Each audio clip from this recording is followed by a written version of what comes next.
متابعينا، مرحبا بكم معنا في هذا البث المباشر من مدينة الصويرة مساء اليوم الأربعاء. كيف ما تشاهدوا فأجواء فنية جميلة هنا بالمدينة.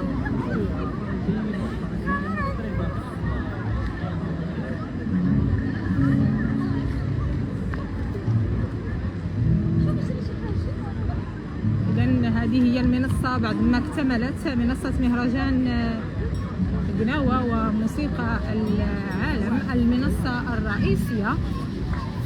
تبارك الله كاين توافد كبير ديال الزوار بالمدينة.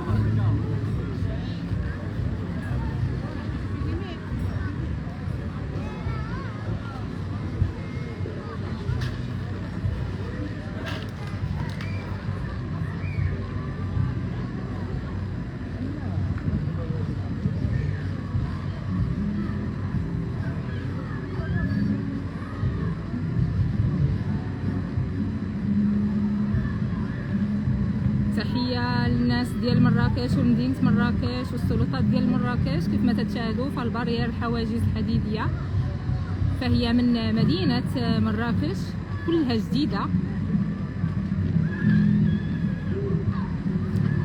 لتأمين المنصة.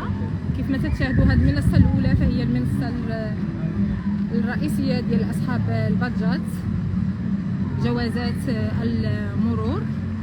بالنسبة للباقي ديال المنصة اللي بقى فهو ديال الناس اللي غادي تجي، ديال الزوار اللي غادي يجيو باش يحضروا لهاد التظاهرة الفنية.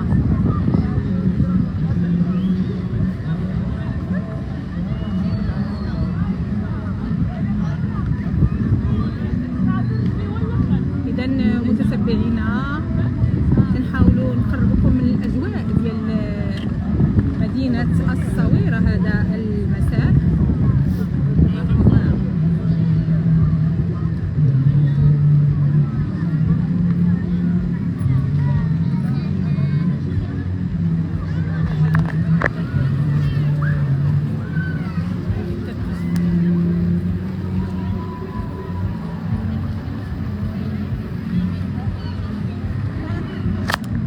تبارك الله عامرة الدنيا. كيف ما قلنا فهذه هي المنصة بعد ما كملت.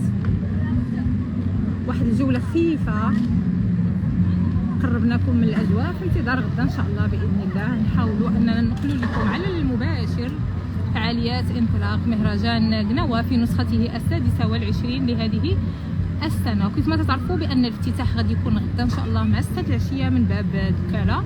وأول الفرق الموسيقية المشاركة فهو المعلم حميد القصري.